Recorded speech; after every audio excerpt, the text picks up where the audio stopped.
state pensions payable to recipients outside the United Kingdom. To move the motion, I call Sir Roger Gale. Thank you, Mr. Speaker. As Chairman of the All-Party Group on Frozen Pensions and with cross-party support, I move the motion on the order paper on behalf of some 550,000 UK citizens living in countries overseas whose pensions have been frozen at the point at which they left the United Kingdom, in some cases very many years ago. Mr. Deputy Speaker, these are people who've paid taxes and national insurance contributions in Britain throughout their working lives and who have elected to move abroad in retirement to be close to families, friends, or simply through personal choice. On the basis that, as my right honourable friend the Minister said in November, entitlement to state pension is based upon a person's national insurance contribution record, they have paid their way and they are entitled to receive their state retirement pension uprated and in full. This is not, and let me make this clear from the start, a matter of cost. This is a matter of moral responsibility, and it's a duty that has been shirked by successive governments of differing political persuasions disgracefully since the mid-1960s. It is past high time to recognise that injustice has taken place and to take a modest step, which I shall detail shortly, to redress a wrong that has been a running sore for too long. The motion before the House is a call upon the Government to withdraw the Social Security benefits uprating regulations that effectively exclude overseas pensioners from pension uprating in all countries but those with which the UK has a historic, an arbitrary and an illogical reciprocal agreement. And my honourable friend will know that there's an illustrious precedent for today's motion. In 1998, a similar prayer against the social benefits uprating regulations was tabled. That prayer was signed by the opposition chief whip, James now Lord Arbuthnot, by the Right Honourable Member for Chingford and Wood Green, a former leader of the Conservative Party and a distinguished Secretary of State for Work and Pensions, by the then leader of the Conservative Party at that time, William now Lord Hague, by the Right Honourable Member for Hitchin and Harpenden, another former Secretary of State, and by the then shadow leader of the House of Commons, Gillian, now Baroness Shepherd. So, all those years ago, the party, of which I am proud to be a member, recognised the need to right a wrong that has been inflicted upon those who, in many cases, have served their country in the armed forces, in the Foreign Service and in many other walks of life, and who have collectively and severally paid their way. Mr. Deputy Speaker, we are now, and I trust that we will remain, in government. And so we should have the opportunity to finally address and put to rest a debt of honour that must be paid. I want to quote from a UK pensioner living in Rayong, Thailand. He says, "I'm resident in Thailand, where I retired nearly 8 years ago, and my state retirement pension remains at the same level as when I left, because Thailand, unlike the Philippines, for example, is not a country where pension increases are paid. There are some points that I feel ought to be brought to the fore. Successive governments have always argued that pension increases can only be paid in countries with which the United Kingdom has reciprocal agreements, and that to extend increases outside these arrangements would negate their ability to conclude other such agreements in the future. However," he says, "that argument is utterly threadbare, given that the government announced more than 20 years ago its intention not to make any further reciprocal agreements." He goes on to say there's a common misconception that expats pay no UK income tax, and in the case of UK pensioners, of course, this is totally untrue. All pensions paid from the UK are subject to tax, and as I, that's he, pays as much as I would if I was still living in his former home in the United Kingdom. I won't identify him at this stage. While pensioners such as myself are paying into the UK economy, we take nothing out, so we make no demands on the NHS or social care. Now, even if we fall ill on a visit to the United Kingdom, we have to pay for hospital inpatient NHS treatment. If over the years a significant number of us decide that because of reduced circumstances we have to return to the United Kingdom, the extra costs in health and social care would outweigh a good proportion of the saving of not paying us the increases. There's uncertainty at the moment on the status after Brexit of expat pensioners living in the EU and to their future right to pension increases. And he says, I can't speak for anybody else, but I personally would not ask for any back payment of the increases that I've lost in the last 7.5 years. I'd just be happy to feel that in the future I will have that little extra security of a few extra pounds to sustain me in the last years of my life. Mr. Deputy Speaker, I will return to points 4 and 5 referring to Brexit and a possible solution in a moment. But first, let's take a look at some hard facts. There are 13 million recipients of the United Kingdom state retirement pension, and just over 1 million of those, a fraction, live overseas. Of that number, some 650,000 have their pensions uprated, as they would in the United Kingdom, because of the reciprocal arrangements already referred to. But because, as Baroness Altman said in 2016, UK state pensions are payable worldwide and uprated only where we have a legal duty to do so, very many people are denied the uprating. In fact, some 551,000 are excluded from uprating and find their pensions frozen at the point at which they moved abroad.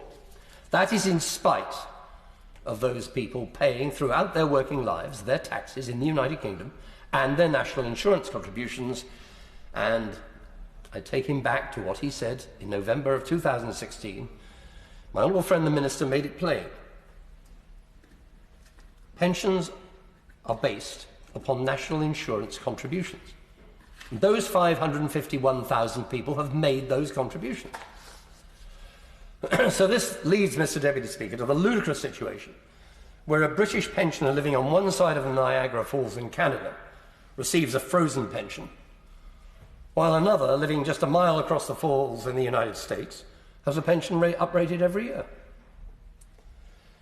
Additionally, some Caribbean islands enjoy uprated pensions, while other small countries and overseas territories do not, with unintended and perverse consequences. The UK representative of the government of Montserrat, Janice Panton, wrote to me to say that a number of Montserratians now living in the UK wish to return to take up residence on the island, but they're hindered from doing so due to the fact that should they emigrate back home, effectively, to Montserrat, their pensions would be frozen. She says many of these individuals have lived, worked tirelessly and paid their national insurance contributions over the course of many years, and it now seems as though they're being victimised simply because they desire to return to Montserrat or another overseas territory. And the representative of the Falkland Islands in the United Kingdom, Suki Cameron, also wrote to say that the overseas territories have a different constitutional relationship with the United Kingdom and they're not independent Commonwealth countries, so they shouldn't be treated as such.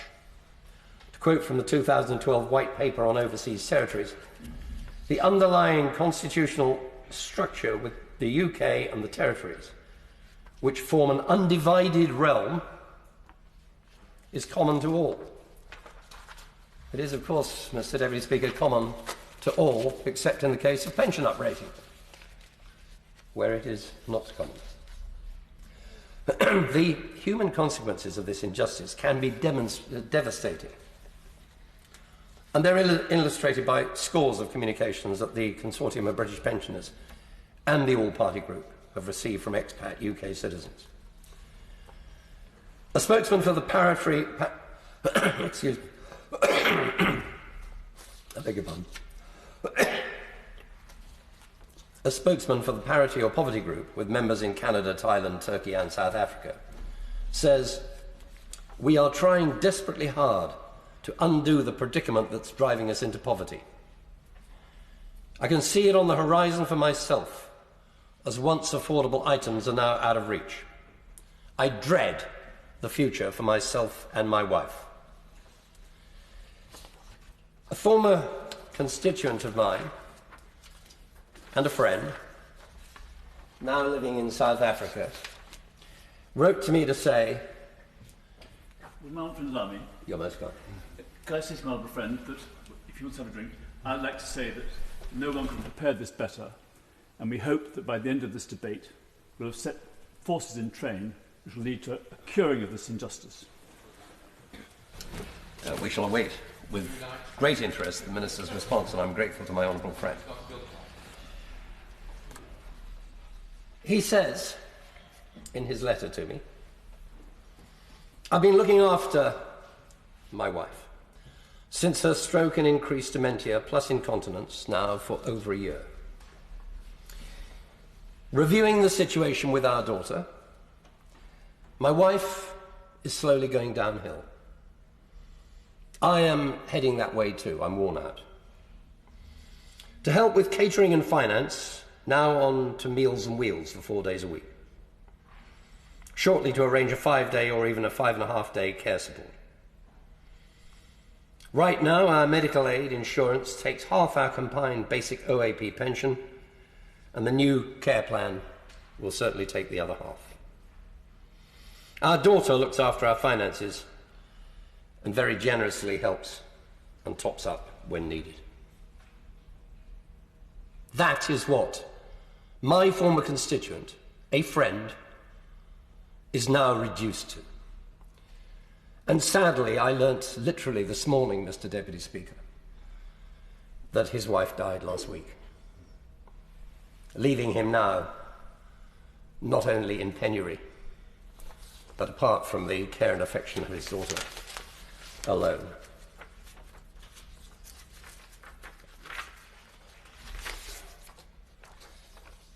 From Canada, 91-year-old Bernard Jackson, who is now returned to the United Kingdom, says, I was brought up to believe that Britain was a fair country. It's a disgrace. It has to end. It's terrible to meet pensioners over here who say they have to come back to Britain because they can't manage. And Joe Lewis, a 90-year-old, who also lives in Canada and has recently lost his wife, will be moving back to the United Kingdom as he can no longer cope with his frozen pension. After suffering a severe fall, Joe is increasingly struggling to afford living and medical costs, and the only way he can make ends meet is to use up all of his savings. Joe Lewis, the nonagenarian, says, all I want is my full state pension, which I have paid into for my entire life. And of course, and here's another anomaly, any returnee, including those visiting the United Kingdom for a couple of weeks to see family or on holiday, are entitled to claim for that period their full United Kingdom uprated pension. And of course, cometh Brexit, cometh another issue that will have to be addressed. There are 492,000 British pensioners living in the EU 27 and EFTA countries. They're currently protected by the social security provisions of the EU market. What will happen to their pensions when we leave the European Union? And as a resident in France wrote to me, I've been the victim of a frozen pension for the past 15 years, having lived in Zimbabwe, and being forced to move to an EU country in order to get my pension. During my working life, I continued to pay Class 3 national insurance contributions to safeguard my UK pension, and it was only when I reached 65 that I found out that my pension would no longer be indexed, and this has cost me many thousands of lost pounds over a period of 15 years. Now, the same issue is rearing its head again in the light of Brexit. Will there be 27 different reciprocal agreements? Or one blanket agreement? Or will former EU pensioners find their pensions frozen, like those in Canada, Australia, New Zealand, the Indian subcontinent, Montserrat and other countries? Now, surely, in the light of these discussions, in the light of Brexit, is the time to start to put all expat UK pensioners who've paid their dues on an even footing. To return to the resident in Thailand who said, I would not ask for any back payments. I would just be happy to feel that in the future I will have that little extra security of a few pounds to sustain me over my last years in life. Successive governments, plucking figures out of the sky, have suggested that uprating overseas pensions would cost billions. Well, in fact, the proposal that the all-party group is supporting, which goes nowhere near as far as some would like and which justice probably dictates, is to uprate payments at, this year, the 2.5% from which UK-based recipients will benefit. Now that, Mr. Deputy Speaker, won't cost billions. It will cost just £33 million. And by the end of 5 years, the budgetary impact will be £158 million. To set that in the context of the triple lock currently costs the government an extra £2 billion each year, and in the great scheme of government expenditure, £158 million after 5 years, frankly, is small change. Small change to settle a debt of honour, and with no threat of legal challenge in respect of potential retrospective claims. This surely is a bill that, in the interests of a society that is fair for all, the government cannot afford not to pay.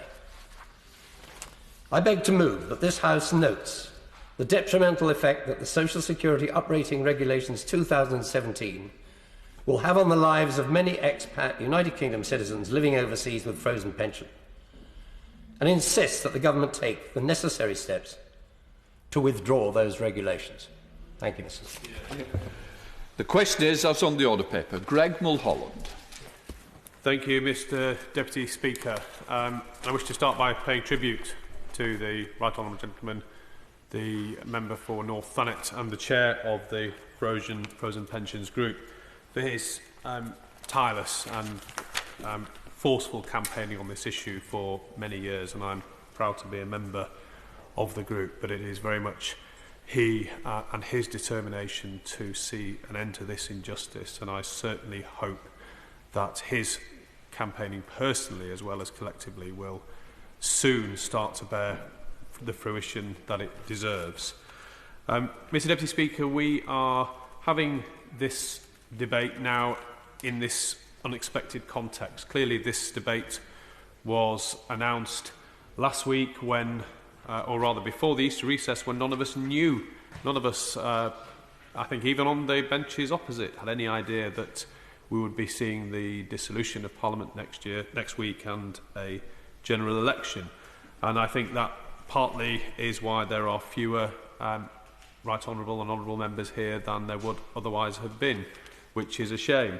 But I do think it's also important to make a point, and a point I was going to make anyway, which is that the simple reality as to why this issue has never been resolved and why governments have been able to ignore it again and again. And I say governments because, exactly as the Right Honourable Gentleman said, it's been ignored by successive governments. So this is absolutely not a party political issue. It's something that all parties have failed to deal with in their times in government. And the reason for that is because, whilst it has many, many strengths, and I love being a representative of my constituency, I am hugely proud. It is the part of my job I enjoy most, representing Leeds North West.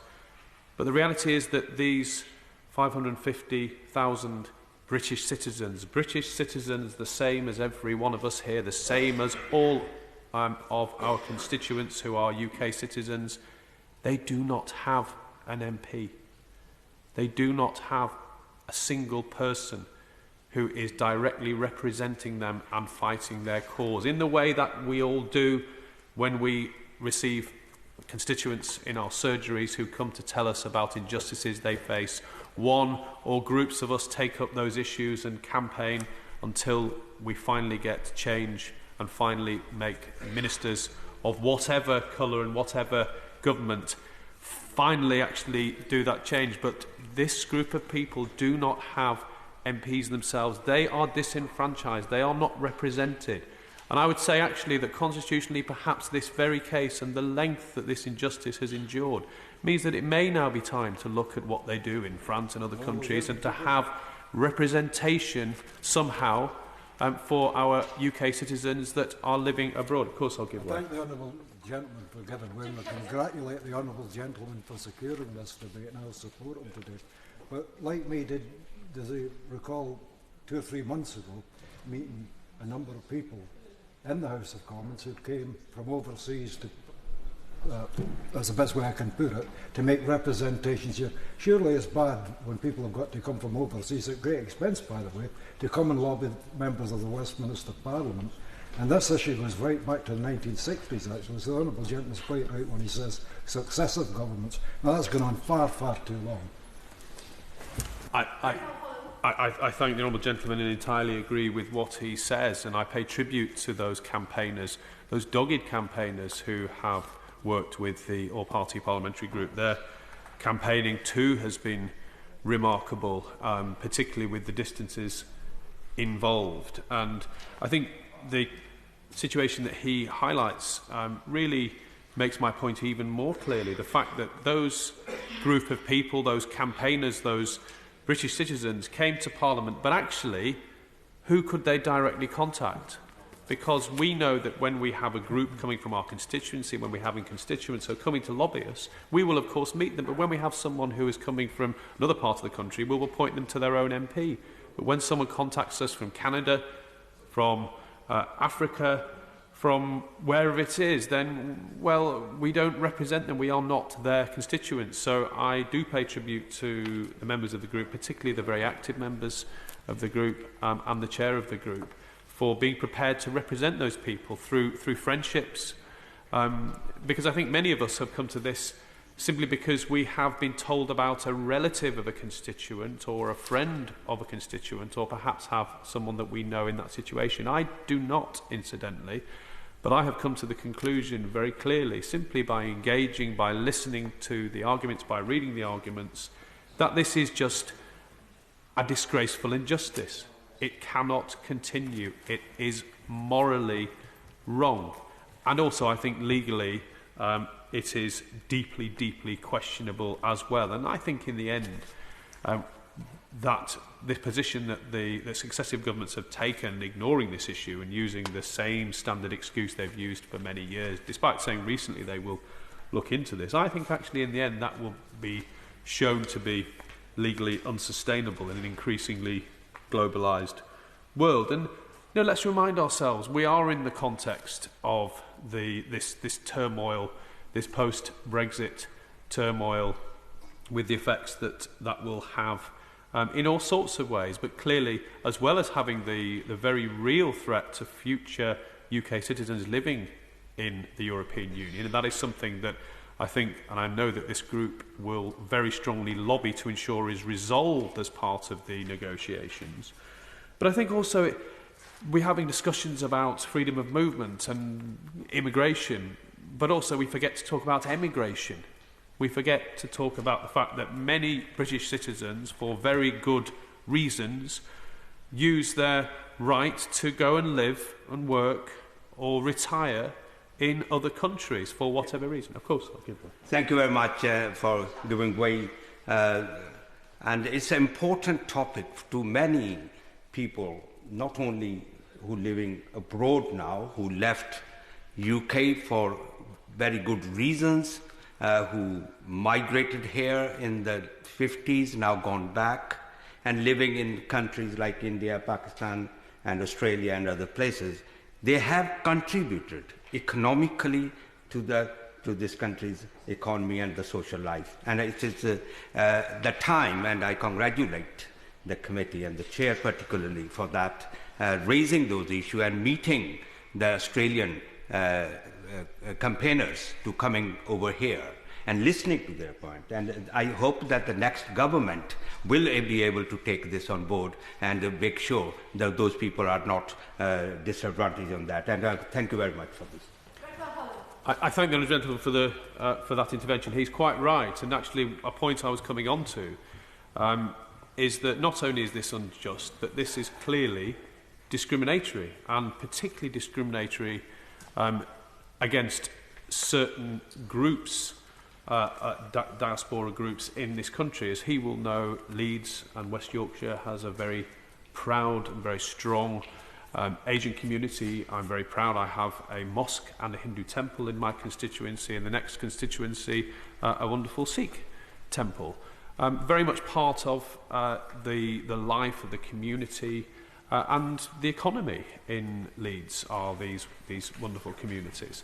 And yet, exactly as he has said, if any of those communities, in exactly the same way as anyone else, but if they choose to go back to the country of origin, perhaps to live with family, perhaps to support family members, then they are discriminated against if they choose to do that. And again, I think that is another reason why this is legally questionable as well as clearly unsustainable.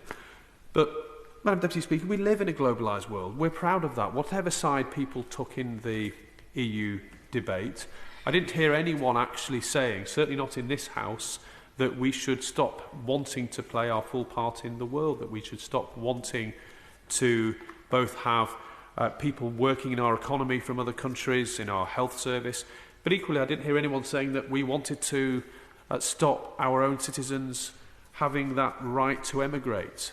And in a globalised world, we have people who choose to marry foreign citizens and then live in those countries to find work. And effectively what this injustice does is it is denying the right of real freedom of movement to older citizens of this country. And that is simply extraordinary in a globalised world, and a nation that purports to want to play its full part. And we're proud that we have citizens living in America, Canada, in Europe, in Asia, in Africa, contributing. And if people's families have decided to live in another country to work, to make their lives there, then it's understandable that some older people would wish to retire to be with those families. And indeed, as the Right Honourable Gentleman has already said, there is a huge saving. There is a huge saving to this nation, 3,800 rather, estimated as an average cost per year per saving for someone who emigrates from this country. And yet we are not even prepared then to have their pension, their state pension that they have paid into, uprated, which would clearly be a significantly lower figure than that. So, Madam Deputy Speaker, we cannot have a situation as we have now where some UK citizens who choose to retire abroad have their pensions uprated and some do not. And now we have a situation where we have uncertainty for people who may be intending to retire in the European Union. And of course there will be more people choosing to do that if there are people who are married to EU citizens who are now deciding that they would rather live in the European Union. So we really do now need to get a grip of this issue and to stop this disparity between those people in countries that happen to have a bilateral agreement and those that still do not. And it has to be, and I say this obviously to the Minister has no opportunity to put this right now in this Parliament within this government unless he has something wonderful to announce today. But it is something that he and all of us from all sides need to really ensure going forward is dealt with. And let's make a firm commitment, whoever is here in the next Parliament from the 9th of June onwards, that they will ensure that this injustice is finally, at least partially resolved in the 5 years and by the next general election in 2022. And it is clear that a government of any colour, and I say this, I don't think people necessarily are particularly questioning what colour the government will be as a whole after the next election, but we must now have a situation where whoever the government actually is, that they bring forward, because the government can act unilaterally in this case. There doesn't have to be bilateral agreements. The government could act on the basis of justice and on the basis of wanting to resolve this, and could bring in unilateral decisions to change it for all cases. Now, of course, to do this properly, to ensure that actually people living all around the world all get the proper state pension, which actually is the only real form of justice to this, to actually decide that from now on people should get the state pension that they paid into and that they deserve regardless of living abroad, particularly because they are not costing the NHS money, particularly because they are not part of the ongoing social care crisis, something that, again, successive governments have failed to deal with in this country. But that clearly isn't something that governments are going to be committed to at the moment, though I still believe they should. I still challenge the sense that necessarily introducing the proper state pension for all citizens abroad would lead to backdating. I think that's overcautious, and I think clearly legislation could be carefully brought forward to avoid that.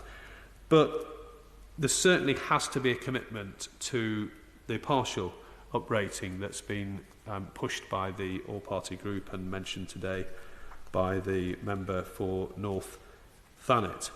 And the estimated cost of that is very, very modest, very, very modest in the context, even in the context of wider spending demands. It is a very modest change and something that clearly should be done and could be done, and I think must be done early in the next Parliament, to both give those people who have suffered and have had their standards of living in many cases affected. And let's also remember that these are not, in many cases, people who are well off. These are not people who are rich. In many cases, they are people who are very ordinary people who've chosen for very good reasons to live abroad for the reasons I've already described. And in many cases, as has already been very movingly laid out by the member for North Thanet, because of this injustice for many years, older pensioners are facing penury, are living in poverty because of this injustice, an injustice that has been perpetrated by the British state. So we do need a commitment to partial uprating. It would be wonderful to get that today, though in the context of the general election I think that is unlikely. What I will say is that I am certainly committed to both campaign in the future, should I be returned to this place after the election on the 8th of June. I certainly will carry on making this case, regardless of the fact that I'm not doing it for constituents, but because I'm doing it for a case of justice. And I pay tribute to my colleague in the other place, Baroness Benjamin, also a member of the group, who's been very vocal about this in the other place, and I'm sure that she will carry on doing that, and she, of course, and others will carry on doing that regardless. But what I will say is I do not write the Liberal Democrat manifesto. They wouldn't let me, I can assure you of that. It'd be very good if they did, of course, but I will say I believe that this is something that should be in all the manifestos. I believe that partial uprating, we have now this opportunity that the election has provided. I believe that in the manifestos of all the parties going into this election, we should all commit to partial uprating to ensure that that then happens in the next Parliament. I will certainly put that to my party leader, and I hope other people will, because this is not a party political issue. It never has been. There is no criticism directly of any one party or another. This is simply a failure, and a failure for the reasons I've laid out. Indeed, actually a failure of the representative democracy to those people who choose to move away from constituencies and no longer have one. So perhaps that's something we can look at. But in the meantime, I do hope that all sides and all members of the group, but indeed the Minister, can really consider whether it is finally time to make that commitment to at least bring in the partial uprating, to at least show that something that is so clearly an unjustifiable injustice is at last finally dealt with, and that governments of all colours stop ignoring it and stop looking away. Sir Peter Bottomley. Madam Deputy Speaker, the House should thank my honourable friend and the honourable gentleman for the way they've spoken, and we look forward to the contribution from the Scottish National Party as well. If my friend the Minister on the front bench doesn't mind, I'm going to talk through him, because he won't be authorised to make the kind of commitment which this House is asking for now. The question we have to say is what's going on at the moment fair? Is it logical? And is it right? And the answer to each of those is no. And I thank John Markham and the International Consortium of British Pensioners for the briefing they've sent, which points out that it is grossly unfair, it is completely illogical, and it's morally wrong. Just to illustrate the point, were I to have retired overseas, in so to speak the wrong place, in the 7 years since I could have taken the state pension, I'd have lost £5,000. I plan to be re-elected, and in 5 years' time, if we have an election then, the loss will be £13,000. I can clearly afford it. When I retire, I shall have a second pension. That second pension, coming from the state, won't be determined in terms of increases by whether I live in one part or another part of the West Indies. And by the way, just to make sure that the Minister's paying some attention, perhaps you'd like to tell us which of the constituent parts of the West Indies cricket team would get increases. If I were, for example, to retire to the United States part of the West Indies, would I get an increase? I think the answer is yes. If I were to retire to the Dutch part of the West Indies, would I get an increase? The answer is yes in my state pension. And then go through some of the independent countries. I think we'll then have the Minister tell us about the difference between Guyana and Barbados. We've heard the point made about which side of the parallel between Canada and the United States. What is the reason, as my honourable friend said, between Thailand and the Philippines, except total chance? And the point about this House is not to leave things to total chance. The reason that old age pensions were brought in 1906 or thereabouts by a combination of Lloyd George and Winston Churchill was to make sure that people in their old age were not left struggling. And if ministers have been briefed to say that there's social security in some countries, well, there isn't social security in many countries. And the example being given of Zimbabwe is perhaps one of the worst. People who are asked by this country to stay on during Ian Smith's illegal Declaration of Independence now find themselves in penury. Far worse because of the freezing of their state pension.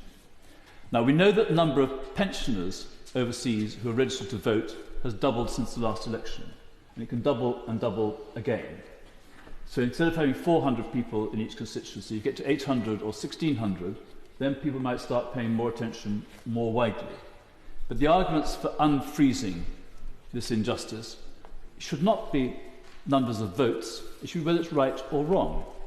If at the moment 4 pensioners in 100 are affected, and let's say they're affected for a third of their state pension, that is a sum which we can clearly cope with. We're going to cope with the growing number of pensioners anyway, give or take the lifting of the state pension age.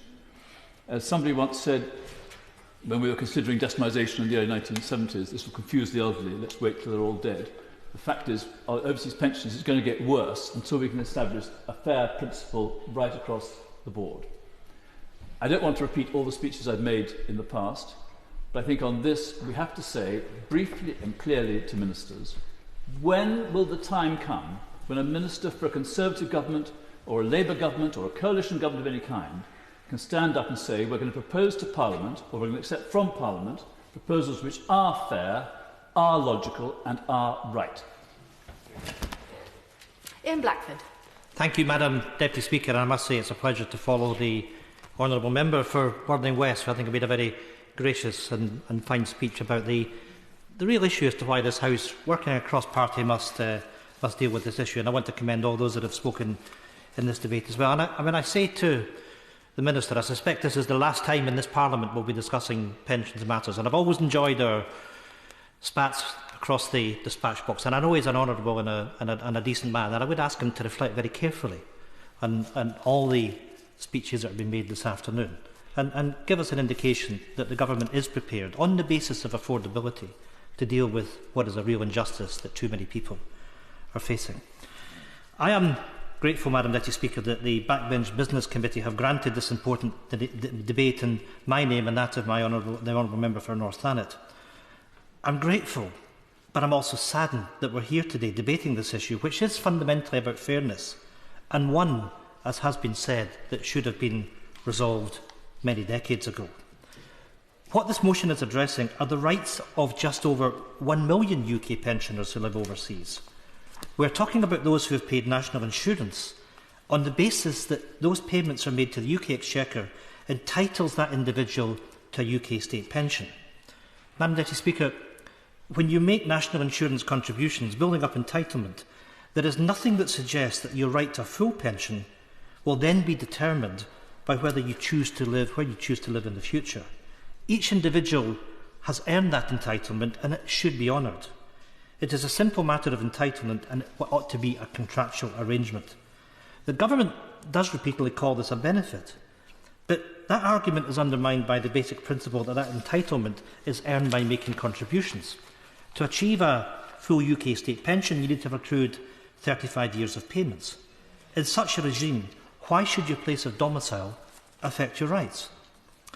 Madam Deputy Speaker, the UK is the only member state of the OECD that does not confer full pension rights, including annual uprating of pensions to those who have made contributions. It is simply not right that we discriminate against pensioners because of where we live, because let's make no mistake, that's what it is. It is discrimination.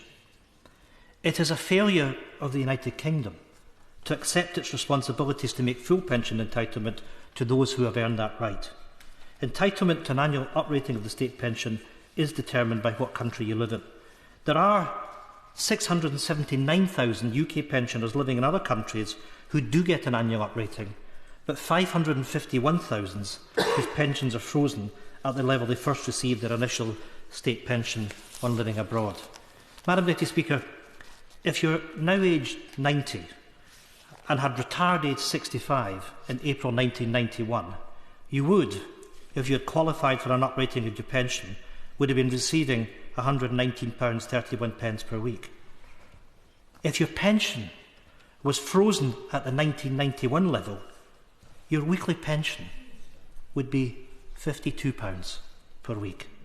Madam Deputy Speaker, that is without justification. Such an individual would have lost out on £39,489 of pensionable income over a 25-year period as a consequence of being in receipt of a frozen pension and denied their full rights. Think about what that means.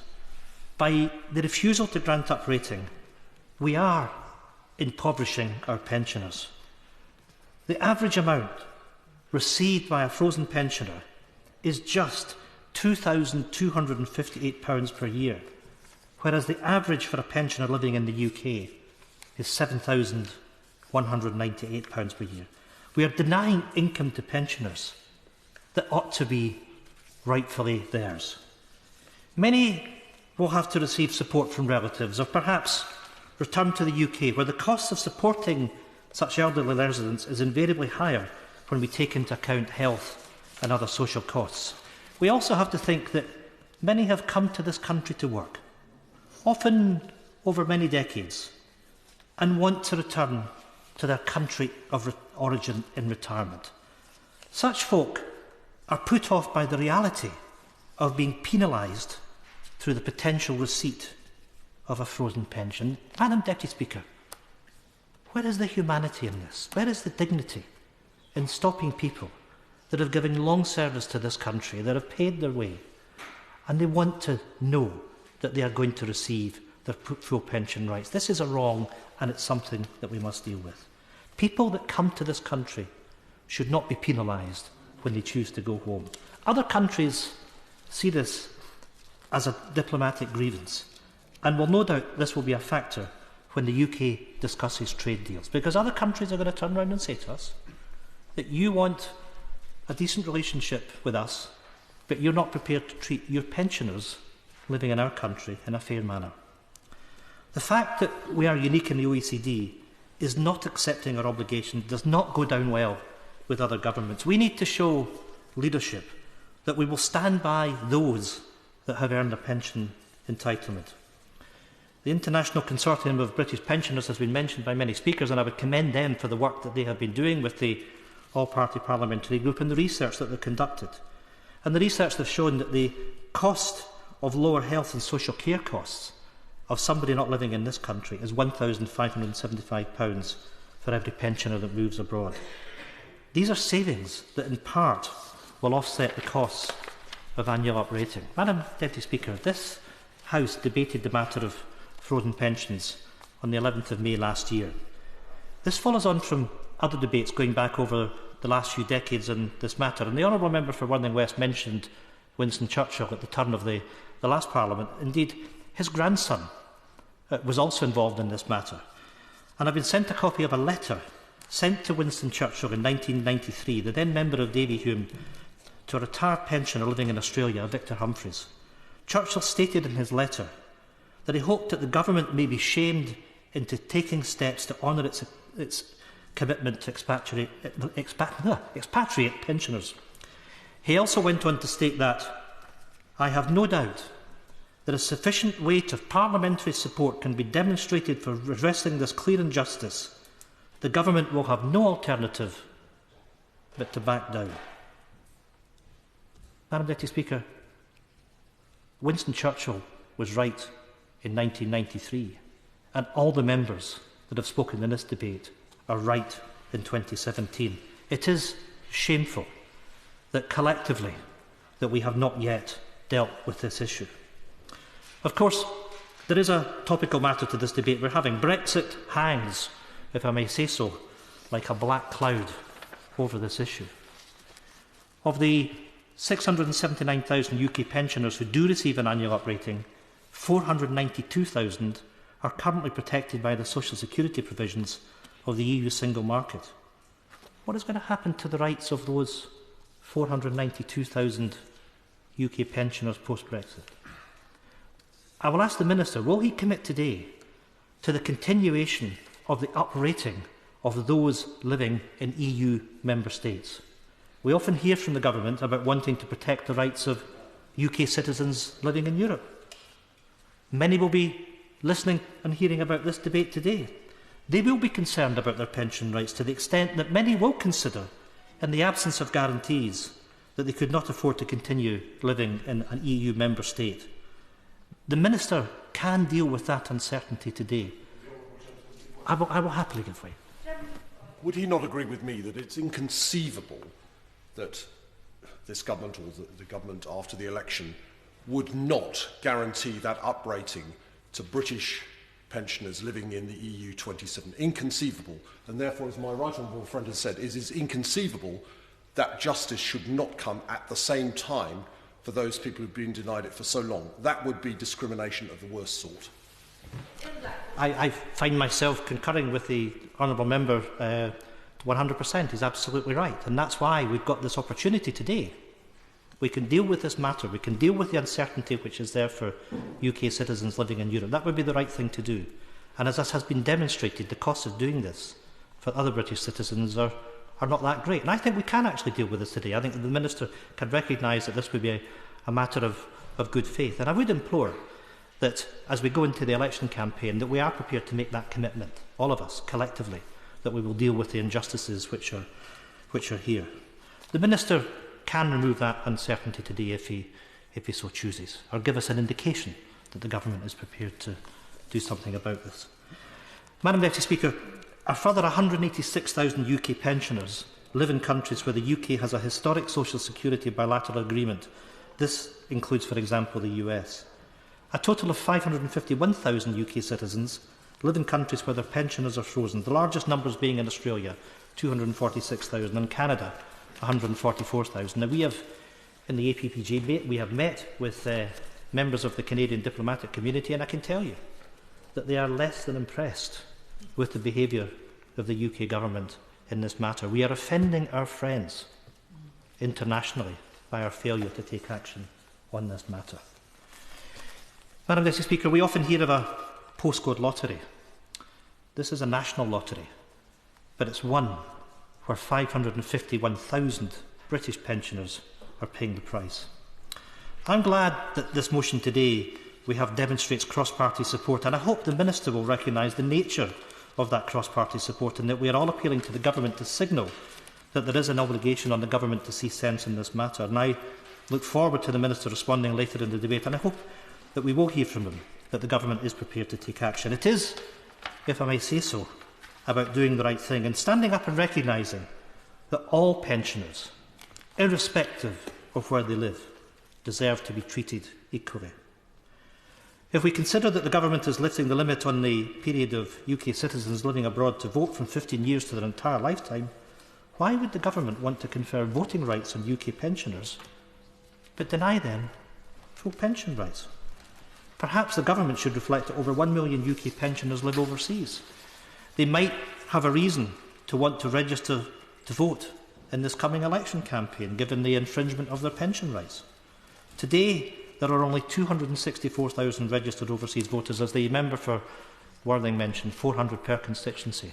Can you just imagine the threat to MPs up and down this country if frozen pensioners and others decided that they were going to exercise their franchise? With an election coming, a rise in registrations might just help focus the mind of the Government. What drives the decision-making process of the Government? Is it cost savings, or will it be about accepting our obligations to meet our commitment to paying pensions regardless of country of residence? Now, I do appreciate that the Minister, no doubt, will have been told by the Treasurer not to offer anything. The Minister, I know, is a loyal Government servant, and I understand the position that he's in. But let me, if I may, try and help the Minister by strengthening his arguments with the Treasury. The Right Honourable Member for Tatton, the previous Chancellor of the Exchequer, during debate on the Pension Bill in the session of 2003-2004, when acting as the Chief Secretary to the Treasury, said, "If the system worked in the way that most people think, it would not matter where a person lived." I have to say, on this occasion, I agree with the ex-Chancellor. It should not matter where you live. My appeal to the Minister is to reflect on those words from his friend, the ex-Chancellor of the Exchequer. These words, Madam Deputy Speaker, were spoken while in opposition, but each and every one of us should be judged by our deeds in government. It's not good enough to say the right thing when in opposition and then claim it is all about cost in government. We should be judged by our deeds, and today we have that opportunity. Minister, I do implore you today to do the right thing on this issue. I have more faith that the Minister in this case will listen to reasoned argument and will recognise that this is an injustice that needs to be corrected. Let me deal with the issue of affordability. The Government likes to claim that the cost of unfreezing pensions is unaffordable. Ministers have sometimes cited numbers in the billions. Such a claim is highly misleading. The motion for debate proposes the withdrawal of the Social Security benefit uprating regulations. This would increase previously frozen pensions in this year's 2.5% increase, which would cost £30 million. Assuming this inclusion continued in subsequent years, the total cost would rise by around £30 million extra each year. The ICPB has historically campaigned for pension parity, bringing currently frozen pension up to UK levels immediately. This would cost £580 million, but it's not what is being proposed today. Any higher number cited by the Government involves looking at the cumulative cost over a longer period, which is not how new policies are usually assessed and is therefore misleading. The additional cost of uprating at 2.5% over the next 5 years would cost in year 1 £30 million, rising to £33 million by year 5, by which time it would have a cumulative cost of £158 million. Just to put this into context, the bill for UK state pensions is currently £86.8 billion. Partial uprating is equivalent to 0.03% of current pension spending. And, Madam Deputy Speaker, let me assist the Minister again, if I may, because we are all aware that there is a separate national insurance fund. And we know from the Government Actuarial Department that that fund is anticipated to be in a surplus of £30.7 billion this year. It is clear that the cost of doing this can be met from the surplus that currently sits within the National Insurance Fund. Of course, this is affordable. It is about our obligation to pensioners, and it is the human cost of not meeting those obligations. We need to listen to the voices of those who are discriminated against by our failure to pay full pension entitlement. And I will close with some of the quotes. I know that the member for Thanet North has eloquently talked about some of the human experiences, but let me just add to that, because at the end of the day, it is the human cost on the individuals that should concern us. Let's take Abik Banerjee, 72 years old, now living in Kolkata in India.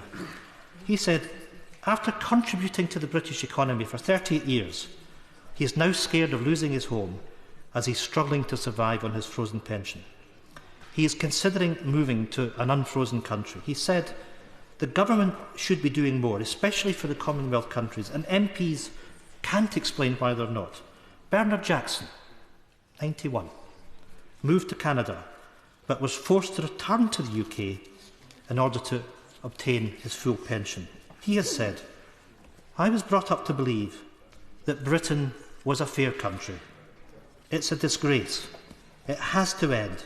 It's terrible to meet pensioners over here who say they have to come back to Britain because they can't manage.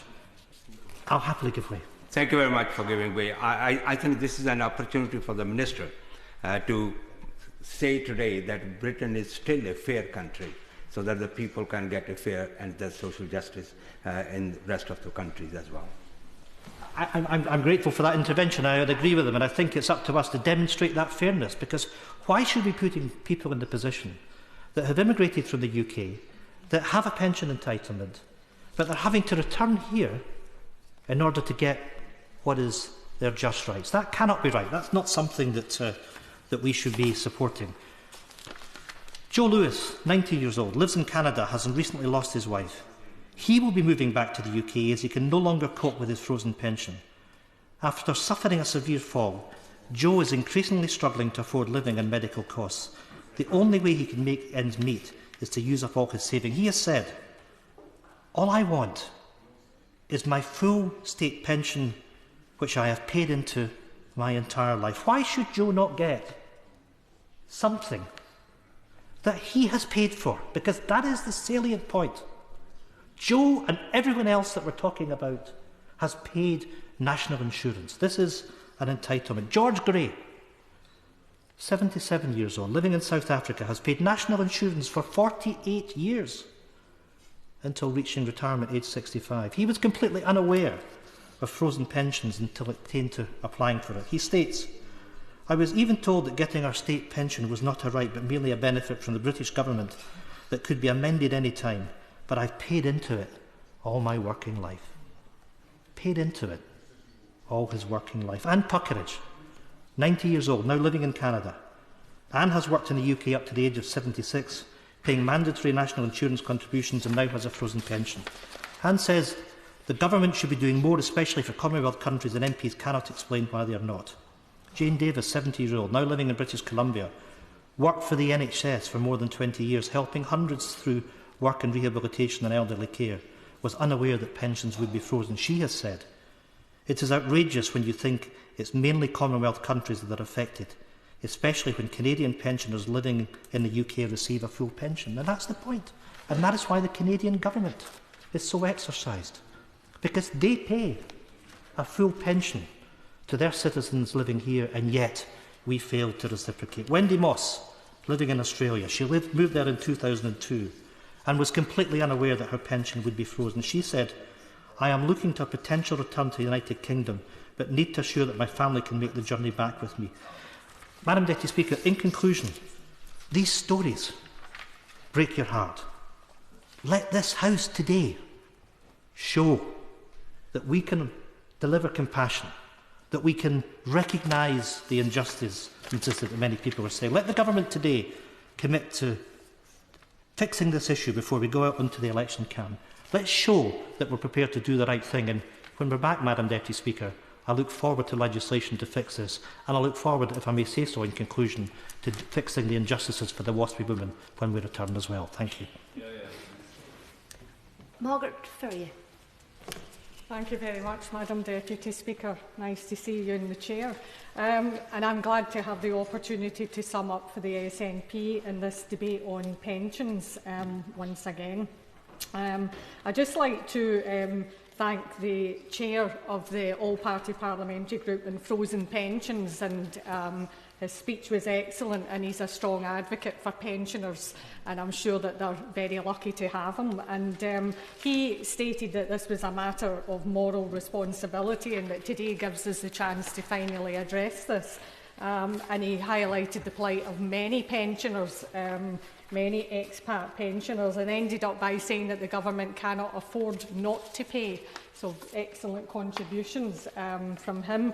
The Honourable Member for Leeds North West made some excellent contributions as well, by saying that successive governments of all colours have failed these pensioners, and made the excellent point that these people don't actually have an MP of their own, and when they come to us with their cases, we can't take them on. So that was a very good point made. And the Right Honourable Member for Worthing West pointed out a personal situation of his and disparity between countries, and made the very good point that these people who are living abroad registered to vote will only increase in time, and maybe that we will take more notice of that, and that these proposals were fair, logical and right. And thank all honourable members for their interventions also. But today's debate is yet another example of this government's atrocious handling of state pensions, and its typical representation of the disdain and contempt with which the UK government holds our older citizens, be they resident here or overseas. The Tories have ducked their responsibility to pensioners too many times, sticking their heads in the sand and ignoring the backlash, be it from the steadfast WASPy women, as we've heard, or from the International Consortium of British Pensioners. It's time for the UK government to face up to reality. Pensions are not a privilege, as we've heard, they're a contract, and the UK government continues to break that contract.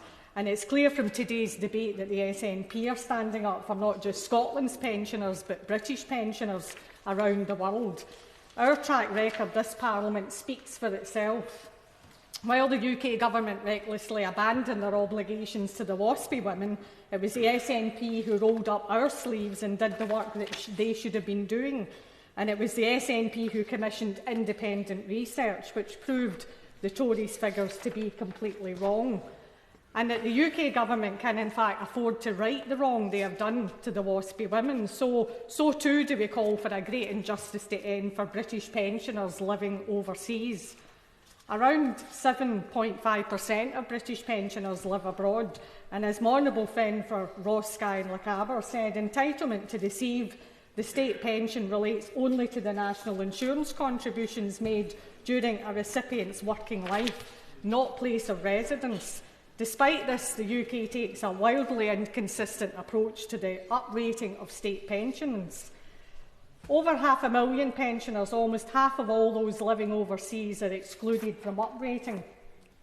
My honourable friend for Ross, Skye and Lochaber also made the point that their pensions are effectively frozen at the level at which they first received it abroad. Worse still, the vast majority of frozen pensioners live in the Commonwealth. Around 250,000 of those affected live in Australia, and almost 150,000 in Canada. These people are not immune from the effects of inflation, yet are forced to cope with their rising costs of living on a static income. As you can imagine, this is a major impact upon their lives. A pensioner who made the required national insurance contributions in order to be eligible for a full state pension, but is moved abroad and had their pension frozen, stands to lose out on a substantial amount of money. A 75-year-old who retired in 2006 will have lost out on over £10,000. An 81-year-old who retired in the year 2000 will have lost out an eye-watering amount of over £22,000. These are substantial figures which no doubt cause a great strain on the lives of those affected, yet the government seems not to care. Hardly surprising it doesn't overly concern itself with pensioner poverty at home. How could we expect it to give a monkeys about impoverished British expats? I recall during the 2014 Scottish Independence campaign, pensioners were fed no end of nonsense about the risk to their pensions in an effort to panic them into voting no. The reality is that this great fantastic union with its mighty broad shoulders offers one of the most shamelessly pitiful and paltry pensions in the world. Only 2 countries in the OECD pay poorer pensions than the UK, and the OECD report Pensions at a Glance, released in 2015, showed that countries like Turkey, Russia and Greece pay significantly bigger retirement incomes than we do. We should be utterly ashamed of our state pension system and, by extension, by how we treat our pensioners. And it isn't just this government who shoulder the blame. Our pensioners have been seriously let down, as we've heard by successive Westminster governments. When the OECD report was released, Tom McPhail, the head of retirement policy at Hargreaves Lansdowne, said, "This analysis makes embarrassing reading for the politicians who have been responsible for the UK's pensions over the past 25 years. Madam Deputy Speaker, I must admit that I cannot disagree with that assertion. I'm sure that current pensioners and those due to retire in the near future will have little faith in what is to come. I'm sure they'll be poring over party manifestos in the coming weeks, looking for a commitment to continue the pensions triple lock. The Gridland report will have many worried, specifically because of its recommendation to drop the lock. Indeed, this current government has only guaranteed it until 2020. The upcoming general election provides that opportunity to guarantee it beyond that. This would be, however, of little comfort to overseas pensioners suffering with frozen pensions. Likewise, it will be of little comfort to British pensioners living in the EU, who simply do not know if the same fate will befall them, with no guarantee that their pensions will be uprated following Brexit. When the UK leaves the EU and single market, the government will no longer have a legal requirement to uprate state pensions. Without a new and reciprocal social security agreement agreed as part of the Brexit negotiations, almost 500,000 EU resident British state pensioners could face a frozen pension. These pensioners deserve to know where they stand, Madam Deputy Speaker. The pensioners currently living overseas with frozen pensions deserve justice. Contributing to the state pension is compulsory. The government is effectively discriminating against retirees solely based upon where they lived, despite having made the same national insurance contributions. This discrimination is leading to pensioner poverty, a loss of independence, and is even forcing pensioners to return to the UK without their family. The International Consortium of British Pensioners informs me that most current frozen pensioners did not know that their pension would be frozen if they retired in some countries abroad. Just as we have seen with the WASPI women, there is a lack of information being shared with retirees, and as the member for Leeds North West mentioned, this policy is also leading to discrimination against ethnic minorities. The frozen pension policy has a particularly significant impact on the life choices of those in British BAME communities who retain close cultural links to many Commonwealth countries where pensions are frozen. Now, the government may claim that the cost of unfreezing pensioners is unaffordable. Ministers have sometimes cited numbers into billions of pounds. The motion being debated today proposes the withdrawal of the Social Security benefit uprating regulations. This would include previously frozen pensions in this year's 2.5% increase, and the cost of this is just £30 million. Assuming this inclusion continued in subsequent years, the total cost would rise by around £30 million extra each year. When this government is renewing Trident at a cost of hundreds of billions, it's indefensible to say that this uprating is unaffordable. It's time that the UK Government started getting it right for pensioners, and it's time that priorities were put right, that we stop pouring endless amounts of public cash into weapons of mass destruction, and let's start treating people with the dignity and respect that they deserve in their later years. Thank you, Madam Deputy Speaker. Alex Cunningham. Thank you very much, Madam Deputy Speaker, and I thank the Backbench Business Committee for granting this debate and congratulate the member for North Thanet and the member for Ross Skyloch Aber for securing the debate, and thank other members for their contributions today. I've spoken many times in this chamber and in committee about the injustice within our pension system. On numerous occasions I've highlighted how the government has let down WASPy women and more widely vulnerable pensioners in society. Today it's overseas pensioners. The upcoming general election gives us an opportunity to further highlight issues like that and the need for greater transparency within the pensions industry, and I hope that those and the issues of pensions uprating for overseas pensioners gets plenty of attention over the next 7 weeks. But today, Madam Deputy Speaker, all pensioners at home and abroad will want to know if the government will confirm it will ditch the triple lock on the 3rd of May, in line with the Secretary of State's answer to me on the 9th of January, when I confirmed Labour's commitment was for the longer term. Will the Minister confirm the Tory triple lock is at an end, or is the commitment to 2020, as declared by the Secretary of State in November during Peston on Sunday, and suggested to be the case by the Honourable Member for Rutherglen and Hamilton West? The pensions of those living overseas is a hot topic for hundreds of thousands of people who in many cases have seen their British state pensions frozen, some of them for decades. Like the member for Leeds North West, I won't be writing a manifesto, but whilst he can't guarantee a partial uplifting in Lib Dem manifesto, it will certainly be in ours. As the law currently stands, there are 551,000 UK pensioners living abroad in countries such as Australia and Canada who have had their pensions frozen at well below the level of those still living within the UK, according to the International Consortium of British Pensioners. Whilst current UK pensioners receive up to £155.65 a week, a person who retired in 2000 and moved to live in Canada, India, Australia, or literally hundreds of other countries receive just £67.50. This doesn't grow with inflation. In fact, it doesn't grow at all, leading to a continuous reduction in real terms income and loss of independence and eventually poverty for hundreds of thousands of pensioners across the globe. And as we've heard from the champion, the Honourable Member for North Thanet, all of these people have contributed tax income and national insurance to the UK throughout their working life and are now penalised because they choose to live in a different country, perhaps to spend their retirement closer to their families. Without uprating, recipients reliant on their state pension income could find themselves increasingly impoverished, leaving them unable to afford a basic standard of living, increasing dependent on relatives, or it forces them to return to the UK. And we've had many examples of that during the debate today.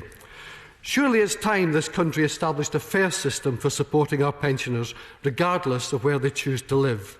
Those who have spent their life living and working to contribute to the national economy should be supported in the manner which they deserve.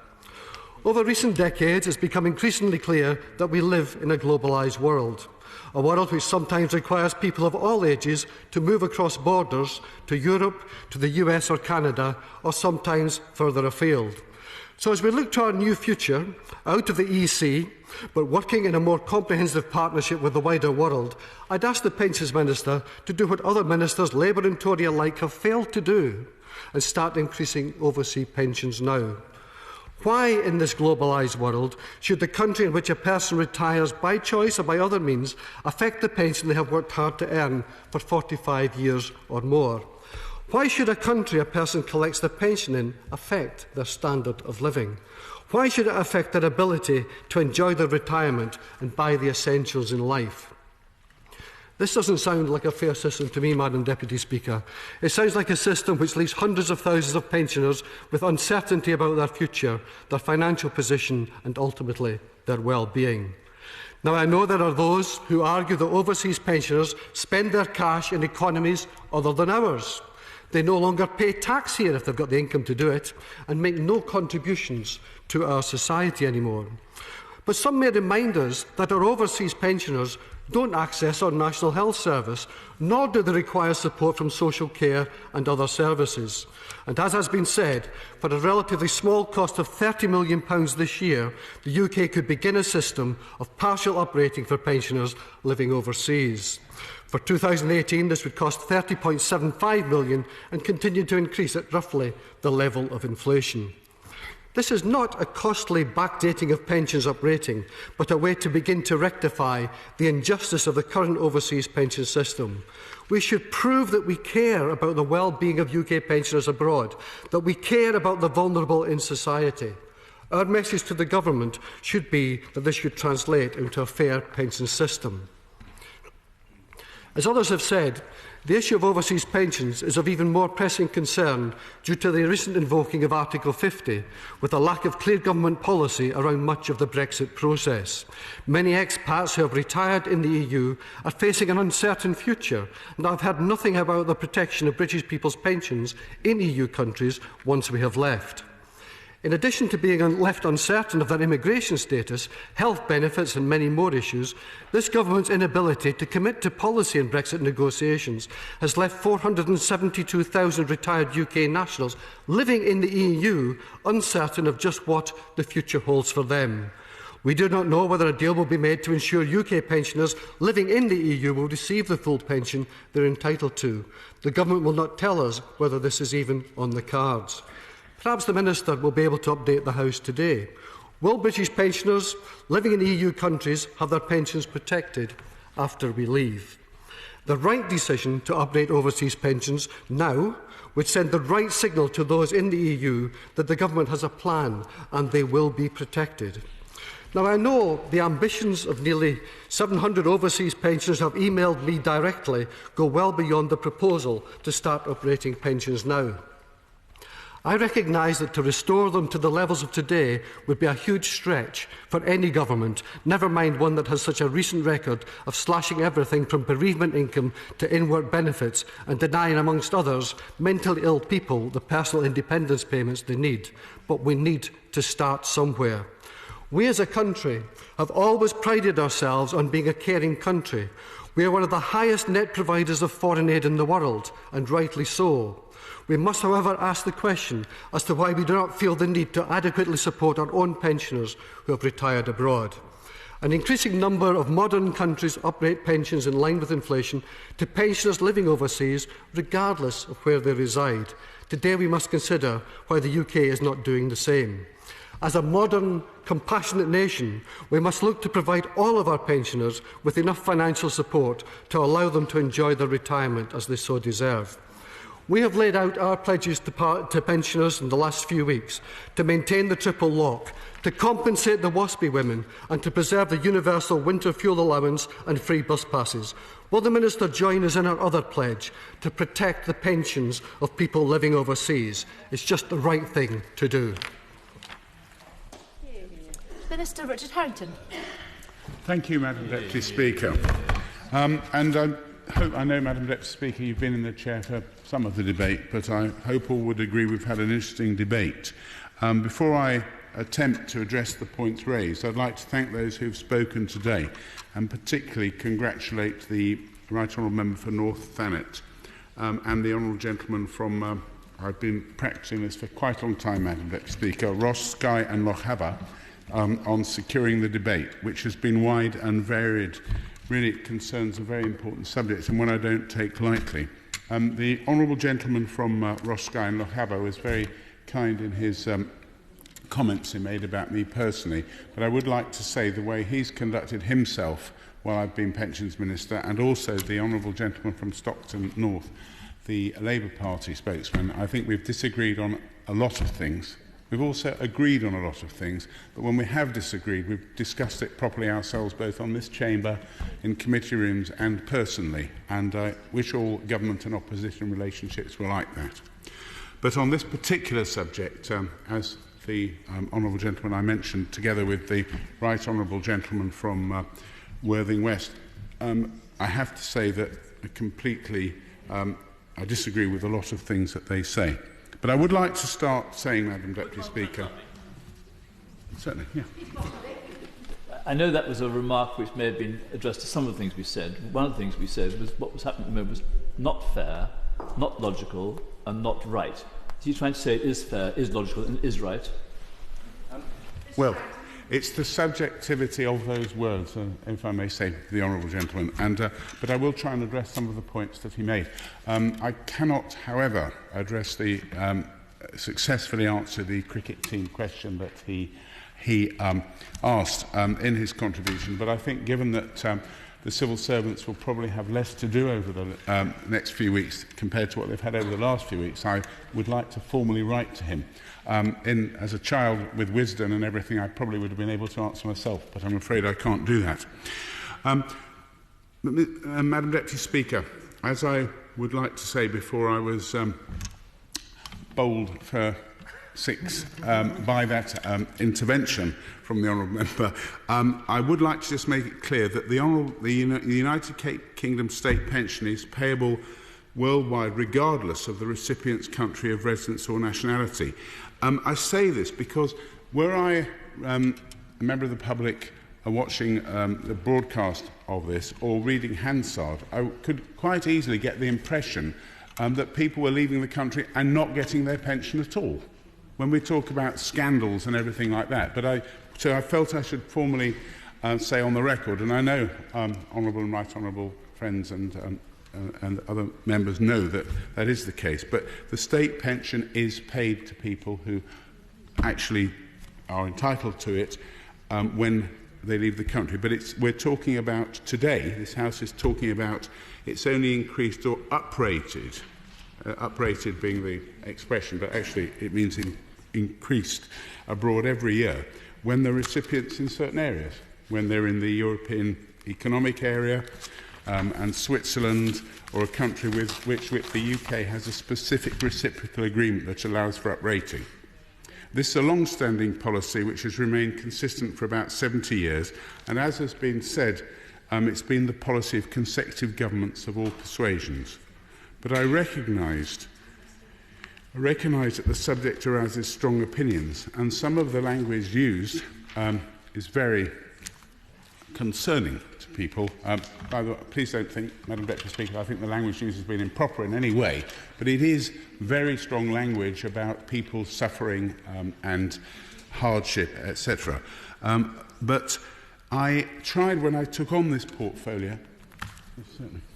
I'm very grateful to the Minister, but can the Minister appreciate that there are people, there is clear evidence that people who have gone to live abroad have come back because they don't feel they can manage with the frozen pension. So there is clear evidence that people feel that they have been affected quite significantly by the situation that they're in of having a frozen pension. Yes, I don't disagree with the point that the honourable gentleman has made, but people also return for many other reasons. When people emigrate abroad, decide to live abroad, they do it for a number of reasons. They take into consideration the cost of living generally, cost of property, or food and drink and entertainment, whatever it might be, and the pension is part of it. They consider it, and similarly, when they decide to return, that may be some of the reason, maybe whether their pension was increased by inflation, but I suspect there's many other reasons as well. Ill health, people getting older, family reasons, etc. So I couldn't dispute what he said. In fact, I would never try and dispute what he said. But I do think it's a part of the picture, and it's not right just to pick out that particular point. But as I was saying, Madam Deputy Speaker, I felt it my duty when taking on this portfolio to speak to as many people as possible, and I attended a meeting.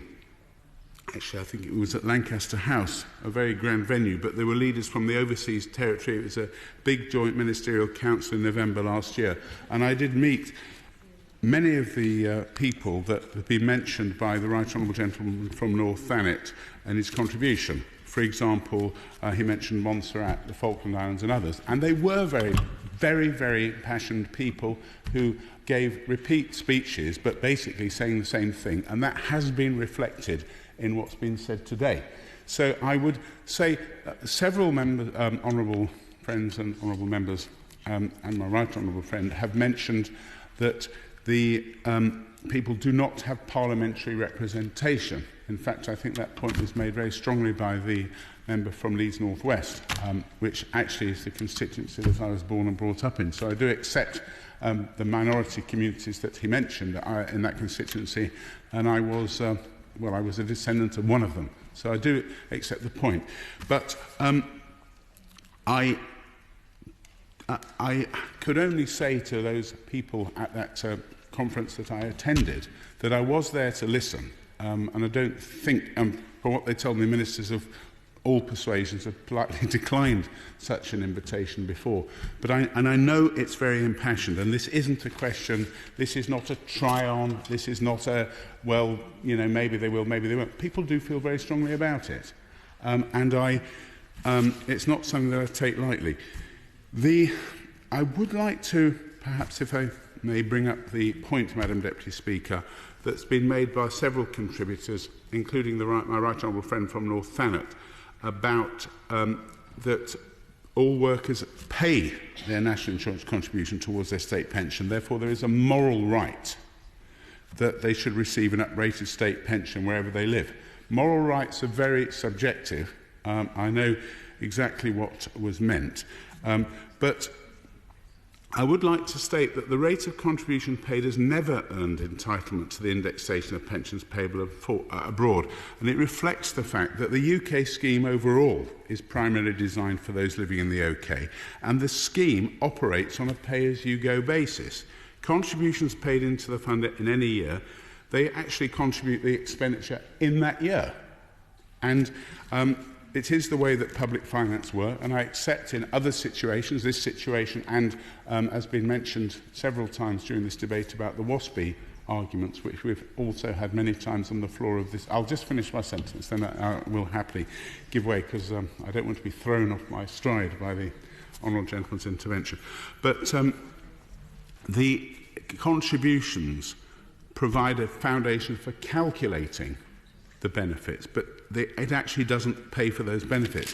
In the same way that the honourable lady, when summing up for the SNP in her final speech from the SNP, made the point of the National Insurance Fund. It's convenient to bring up in debates, but in reality there's no surplus in the National Insurance Fund because it's used to pay contributory benefits. It's basically a system of public accounting. The 16 billion that was mentioned is 2 months' expenditure, and that's just an advisory level for the fund mentioned by the government actuary, because it's a prudent working balance. It doesn't mean, it's not like having a bank account that you can then say, oh, we've got a surplus, let's use it. And I think it was the same point. I will take his intervention. I'm sorry. I'm very grateful for the Minister because he's been gracious with his time. The point about it being a pay-as-you-go system, we all understand that, we accept that, but it doesn't detract from the fact that you're paying national insurance. It's on that basis that you're earning entitlement out of that mechanism. As far as the National Insurance Fund is concerned, the surplus is actually 30 billion, and it needs to have, you're right, 2 months cash flow within it, which is 16 billion. So the point is still the same, that the money is actually there to do this. I think, as in many things, the honourable gentleman and I will have to agree to disagree, but we both fully understand each other's arguments, I'm sure. The cost point has been made very coherently by contributors to this debate, Madam Deputy Speaker.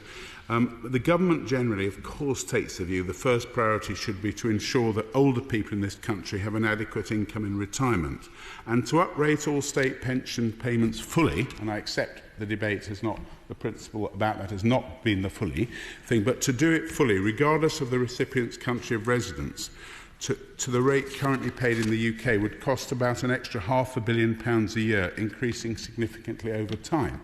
Now, I make the point, not because it's being specifically argued today by my right honourable friend in this debate, but it is, if people in favour of this motion are talking about a moral argument, not a legal argument, a moral argument, and many of us are here because we believe in moral arguments generally in our political, well, I hope in our personal lives as well, but certainly it's why many of us do the job, so please don't think that I'm just poo-pooing the idea of a moral argument.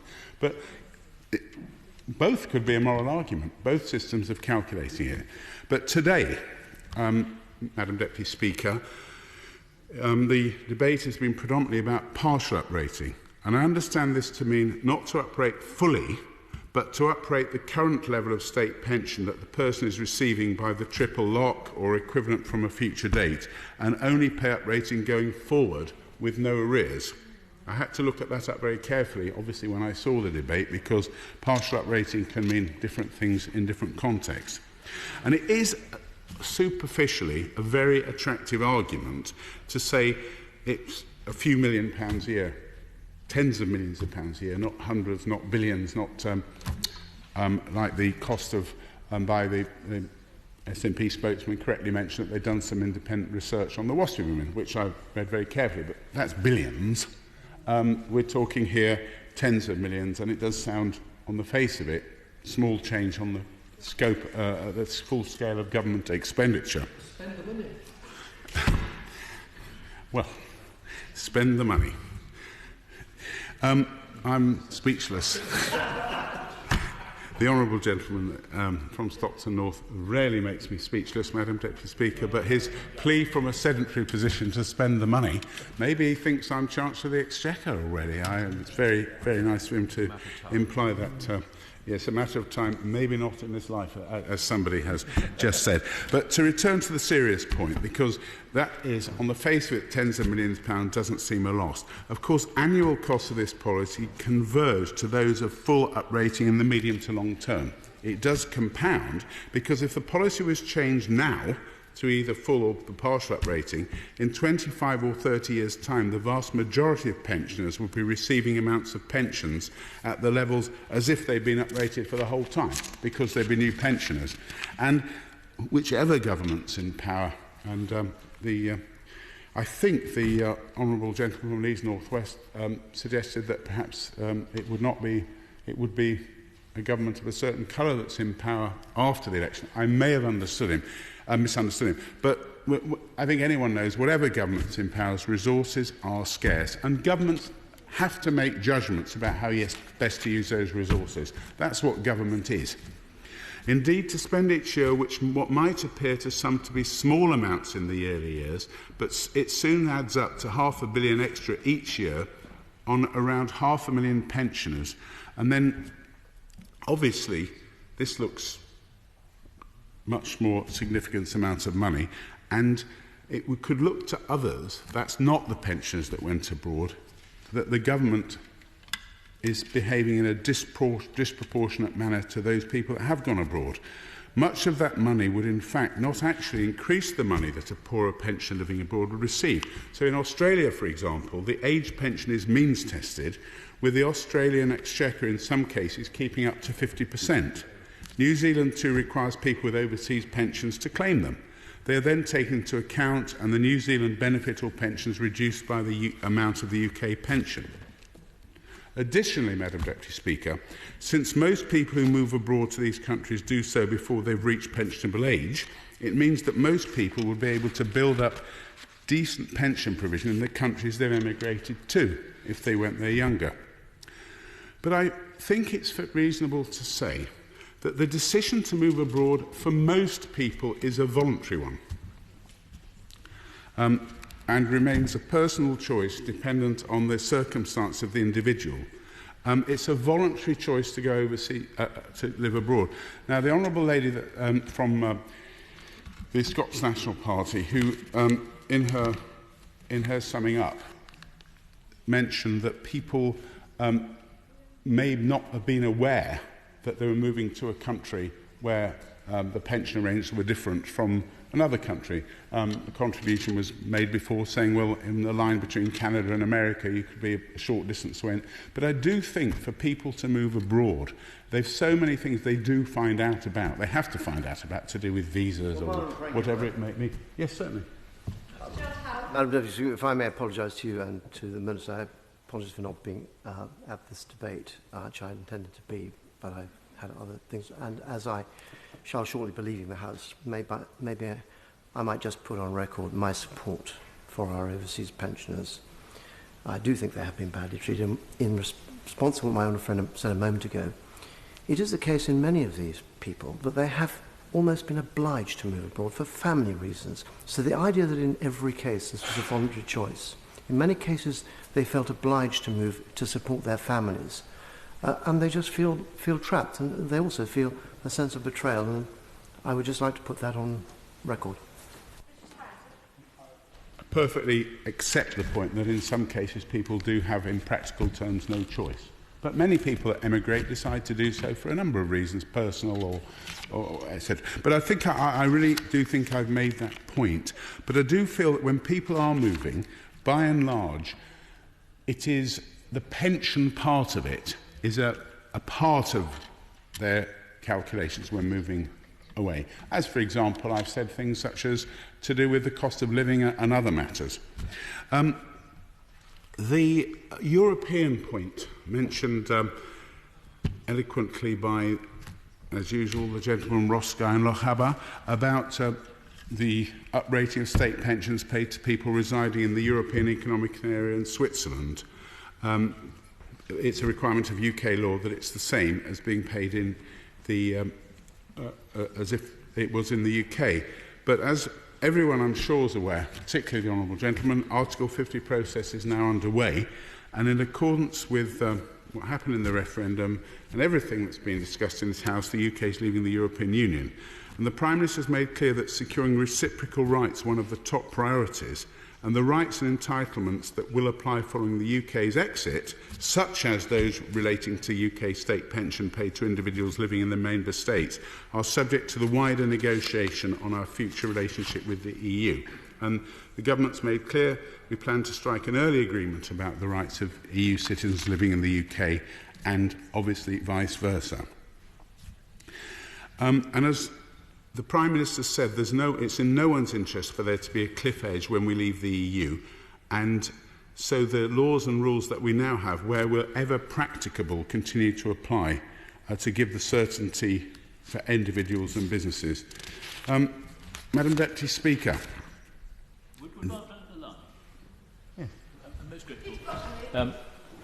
We understand the limitations on the Minister, and anything that we think won't be taken personally, we hope, by him or anybody else.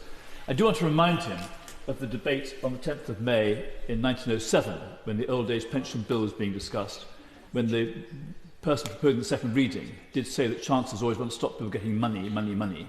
My honourable friend has now referred to the fact that we're likely to make decisions that affect hundreds of millions of people to make no change. To make a small change for less than 500,000 people would seem the time to do it. So can we say to the Minister, at the end of his speech, after the election, let's come back to this and look at it properly?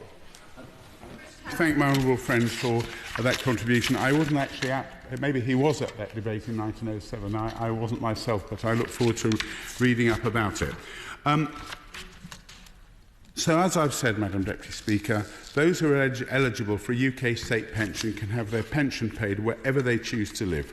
The rules governing the uprating of pensions are straightforward, widely publicised, and have been the same for many years. The Government's position remains consistent with that of every government for the last 70 years, and the annual cost of changing this long-standing policy will soon be an extra £500 million, which the Government believes cannot be justified. Sir Roger Gale to wind up. Madam Deputy Speaker, I'm very grateful indeed to all of those honourable friends and colleagues on both sides of the House who contributed to this debate, which will have been watched by very many people around the world. We're proud to live in a country that has a reputation for fairness and for non-discrimination. And there is an injustice, and my honourable friend, the Minister, knows this. And to say that this has been widely publicised, it's been the same for many years, and make it right. It's been wrong for many years under successive administrations. And it'll go on being wrong, and people like me and my honourable friends will go on until we get a resolution to this. I understand that the Minister is not in a position to make a concession this afternoon, and I didn't expect him to do so. I would just ask him to do this. When this debate was called, none of us, of course, had any idea there was going to be a general election. And to some extent, inevitably, that has coloured some of the remarks that have been made this afternoon. I've deliberately not pulled my punches because that's not what I do. But I would just, in friendship, say this to the Minister. Will he please go back and talk to my right honourable friend, the member for Ashford, one of my Kent colleagues, and have a serious discussion about how we can put this into the Conservative Party manifesto as an election pledge to resolve this issue on the very modest terms that we have put forward and into which great thought has been put, so that when we come back, and I hope we at least will be coming back in June, we can put this issue to bed and allow 500,000 people living around the world in retirement to sleep more soundly. Madam Deputy Speaker, I beg to move. The question is, as on the order paper, as many as have that opinion say aye. Of the contrary, no. I think the ayes have it. The ayes have it. Point of order, Alex Cunningham. Thank you very much. It would be helpful if the Pension Minister remains in the chamber. I'm grateful to the member for Watford and the Pensions Minister for his